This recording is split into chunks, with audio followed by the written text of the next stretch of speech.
Sino ba dapat ang ma-impeach? Si PBBM o si VP Sara? PBBM! Period. PBBM, bumaba ka na.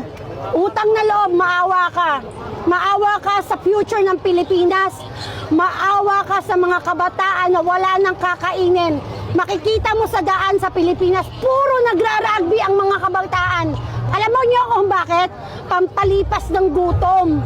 Kasi ang mga magulang nila, kung hindi walang trabaho, puro adik. Yan. Yan ang tatak PBBM. Diba? Kaya bumaba ka na sa pwesto, utang na loob, maawa ka sa mga Pilipino. Yung ginawa ni Apo Lakay, ang ginawa mo, tinripli mo yung ginawa ni Apo Lakay sa mga Pilipino. Utang na loob, bumaba ka na, parang awa mo na. BBM, si Marcos, Ferdinand Marcos ang dapat i-impeach. Diba?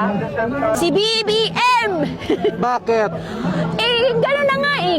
Kita na eh. Ang resulta eh. Ano bang nangyayari sa Pilipinas? Di ba? Ang gulo-gulo na. Super na. Nakakalungkot na. Kaya, malis ka na. Oo, dapat. Second kotay. Kailangan mag-resign ka na.